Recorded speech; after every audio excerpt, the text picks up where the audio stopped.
Hello everyone, ஹெட்-அப் கீஸுக்கு உங்களை வரவேற்கிறோம். ஒரு ஹேர் ப்ரோவா நீங்க உங்க கிளையண்ட்ஸ்க்காக இருக்கீங்க. அதனால தான் நாங்க உங்களுக்காக இங்க இருக்கோம். நீங்க எங்க கூட மற்றும் லாரியல் ப்ரொஃபஷனல் கூட சேர்ந்து மென்டல் ஹெல்த் சார்ந்த புது கம்யூனிட்டியை ஆராய வந்ததுக்கு மகிழ்ச்சி அடைகிறோம். மனநல பிரச்சனைகள் நம்ம நினைக்கிறத விட அதிகமா இருக்கு. ஒவ்வொரு வருஷமும் 5 பேர்ல ஒருத்தருக்கு மென்டல் ஹெல்த் பிரச்சனை இருக்கும். இது எல்லாரையும் பாதிக்கலாம். இதுக்கு வயசோ பேக்ரவுண்டோ பொருட்டு இல்ல. சில சமயம் அதுக்கு தெளிவான காரணம் இருக்கும், சில சமயம் இருக்காது. மென்டல் ஹெல்த் சார்ந்த 4 முக்கியமான விஷயங்களை நாம இப்ப கவர் பண்ண போறோம். முதல்ல அது ஸ்ட்ரெஸ். இது ஒரு நிலைமை, நபர் இல்ல பேச்சு தொடர்புக்கான பதிலா இருக்கலாம். சில ஸ்ட்ரெஸ் நல்லதுதான். அது உங்க உடம்பையும் மைண்டையும் ஃபோக்கஸ் பண்ணவும் பெர்ஃபார்ம் பண்ணவும் உதவும். அடுத்தது அது ஆங்ஸைட்டி. இது ஸ்ட்ரெஸ்ஸுக்கான ஒரு ரியாக்ஷன். இது நீண்ட காலம் நீடிச்சா குணமாகாத பிரச்சனையா மாறலாம். இது ஆழ்ந்த ஒரு உணர்வு, பயம் இல்ல தீவிர கவலை. அதுக்கப்புறம் வருது டிப்ரெஷன். இது உங்களை சோகமா, சோர்வா இல்ல நம்பிக்கையற்றதா உணர வைக்கும். இது உங்க கவனத்தையும் அன்றாட வாழ்க்கை பிரச்சனைகள் எப்படி தீர்க்கிறது யோசிக்கிற திறனையும் பாதிக்கும். கடைசியா பர்ன் அவுட் ஆயிடுறது. இது நீங்க மனசால பாதிக்கப்பட்டு தளர்ச்சி அடையும் போது ஏற்படுது. அதனால உங்க ஒர்க் லைஃப் தேவைகளை பூர்த்தி செய்ய முடியறது இல்ல. இது உடல், மனம், உணர்ச்சி ரீதியா சோர்வாகும் நிலைமையை விவரிக்குது. இது நீண்ட நாள் நீடிக்கிற ஸ்ட்ரெஸ் மற்றும் கோபத்தினால ஏற்படும்.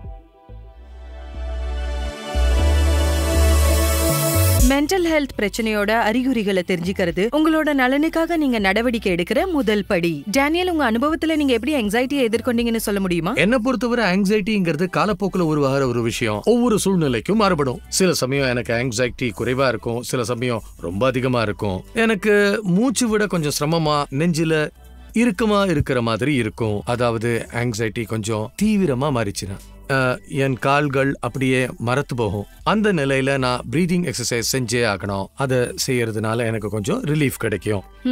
ஹேர் ட்ரெஸ்ஸர்ஸ் ஆங்ஸைட்டியை பத்தி பேசும்போது நான் கவனிச்சிருக்கேன்.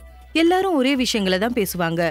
அவங்கள சுத்தி இருக்கிற சூழ்நிலையை கட்டுப்பாட்டுல வைக்க முயற்சி செய்யறாங்க, அவங்க ஆங்ஸைட்டியை கையாள்றதுக்கு.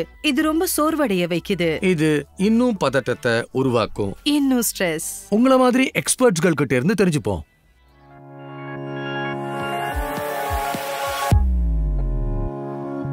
எனக்கு முக்கியமான ஸ்ட்ரெஸ் சிம்டம்ல ஒண்ணுதான் தலை சுத்துறது. தூக்கத்திலிருந்து சில சமயம் குழப்பமா எழுந்திருப்பேன். ஒரு விதத்துல இதுவும் எனக்கு ஆங்ஸைட்டி தான் ஆகுது. நான் எழுந்திருக்கும் போது என் உடம்பெல்லாம் ரொம்ப இதா இருக்கும், தலையெல்லாம் சுத்த ஆரம்பிக்கும். அடிக்கடி என் குரல் போயிடுறதையும் நான் கவனிச்சிருக்கேன். அதுதான் இதோட முதல் அறிகுறி. பெண்களோட பல்வேறு உடல் செயல்பாடு மாறும். அப்பவே உங்களுக்கு தெரிஞ்சிரும். அதாவது உங்க உடம்பு தாங்க முடியாத அளவுக்கு களைப்பாகி ஓய்வெடுக்க சொல்லுது. எனக்கு பயத்தை ஏற்படுத்தின அந்த அறிகுறி என்ன? லோ பிளட் பிரஷர் எனக்கு நடுக்கத்தை ஏற்படுத்தினுச்சு. கை மறுத்து போயிடுச்சு. கையில வேலை செய்யற என்னால கை அசைக்க முடியலன்னா எப்படி? மன அழுத்தம் இருக்கிறதுனால எனக்கு தூக்கம் வராது. உதாரணத்துக்கு கஸ்டமர் என்ன நம்பி முடிய கொடுக்கறாங்க. அவங்களுக்கு பிடிக்காத மாதிரி ஹேர் ஸ்டைல் பண்ணினா அவங்களுக்கு துரோகம் பண்ணின மாதிரி எனக்கு தோணுது. சுவரையே உத்து பார்த்துட்டு இருப்பேன். இல்லாத ஒன்ன பார்த்துட்டு இருப்பேன். திடீர்னு என் கண்ணுல கண்ணீர் வந்து நான் அழுவேன். அதுக்கப்புறம் எனக்கு தெரியும் நான் ஏன் அழறேன்னு. ஏன் எதையும் யோசிக்காம ஒரே இடத்துல உத்து பார்த்துட்டு இருக்கோன்னு. ஆனா யாருமே ஒரு மாதிரி இல்ல. எல்லாருமே வெவ்வேறு அறிகுறிகள் காட்டுவோம். என்ன அனுபவிக்கிறீங்கன்னு உங்களுக்கு புரியலன்னா உங்க ஹெல்த் கேர் ப்ரொஃபஷனல் கிட்ட பேசுறது நல்லது. ஆனா உங்களையோ மத்தவங்களையோ திடீர்னு மாற்றம் வந்தா அது கண்டிப்பா பிரச்சனை இருக்கிறதுக்கான அறிகுறி. நீங்க என்ன சொல்றீங்க? சமீபத்துல எப்படி உணர்னீங்கன்னு கொஞ்சம் யோசிங்க. வீடியோ பாஸ் பண்ணுங்க. எவ்வளவு நேரம் ஆனாலும் எடுத்துக்கங்க. என்ன அனுபவிக்கிறீங்க, என்ன உணர்றீங்கன்னு சிந்திங்க. முடிஞ்சதுக்கு அப்புறம் வீடியோவை திரும்பவும் ஆரம்பிங்க. நாங்க உங்களுக்காக காத்திருப்போம். நீங்க எப்படி உணர்ந்துட்டு வரீங்கன்னு யோசிச்சு பாத்தீங்களா? கொஞ்சம் வித்தியாசமா கஷ்டமா இருந்தா கவலைப்படாதீங்க. உங்களுக்கு மறுபடியும் ஒரு வாய்ப்பு கிடைக்கும். சுஹேலி, நீங்க ஒரு ஹேர் ட்ரெஸ்ஸரா இருந்ததுனால நீங்க உங்களுக்குள்ள என்ன மாற்றங்களை கவனிச்சீங்க? நான் என்னோட டீன்ஸ் அண்ட் 20ஸ்ல இருக்கும்போது டிப்ரெஷனால ரொம்ப சிரமப்பட்டிருக்கேன். அதுல கஷ்டமான விஷயம் என்னன்னா அதை பத்தி யாருமே பேச மாட்டாங்க. அதுதான் என் தலையெழுத்துன்னு நினைச்சேன். அதை களங்கமா பார்த்தாங்க. அதுக்காக எங்க உதவி கேட்கறதுன்னே எனக்கு தெரியல. கலங்கமா நினைக்கிறது பல விதம் இருக்கு. நம்ம எல்லாரோட மனநலனுக்கு இதுதான் பெரிய பிரச்சனையா இருக்கு. ஆங்ஸைட்டி மற்றும் டிப்ரெஷனால தவிக்கிற 40% மக்கள் உதவியை நாடி போகிறது இல்ல. இது நம்ம போராட்டத்துல நம்மள தனிமையா உணர வைக்கும். அதனால தான் நாங்க இங்க இருக்கோம், ஹெட்-அப் கீஸோட.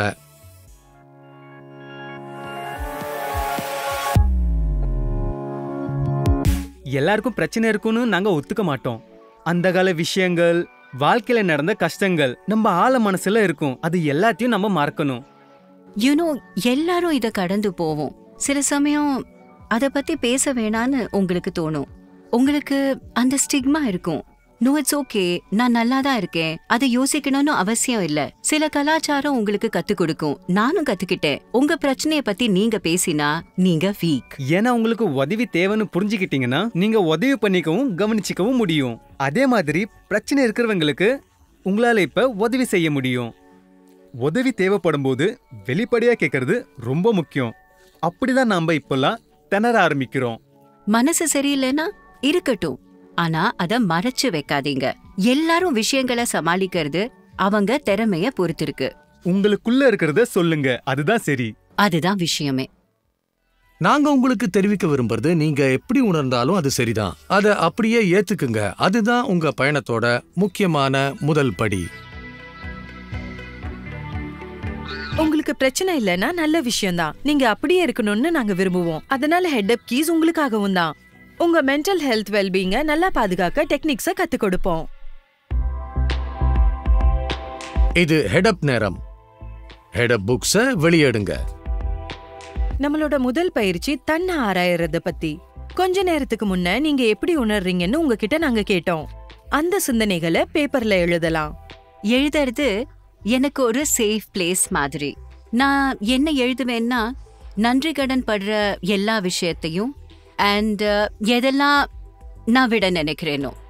எழுதுறது மனநலனுக்கும் சொந்த வளர்ச்சிக்கும் ஒரு நல்ல கருவி. மென்டல் ஹெல்த்தை மேனேஜ் செய்ய பெரும்பாலான கவுன்சிலர்கள் மற்றும் தெரபிஸ்ட் பரிந்துரைப்பது இதுதான். ஆங்ஸைட்டி, டிப்ரெஷன், அதை தவிர உங்க கனவுகள் மற்றும் இலக்குகளை அடைய முயற்சிகளை செய்யும் பொழுது உங்க தாட்ஸ் மற்றும் இமோஷன்ஸை சேனலைஸ் பண்ண பயன்படுத்தலாம். நீங்க எப்படி உணர்றீங்கங்கறத தெரிஞ்சுக்க தேவையான நேரத்தை எடுத்துக்கங்க. உங்க மனசுக்கு தோன்றதை எழுதுங்க.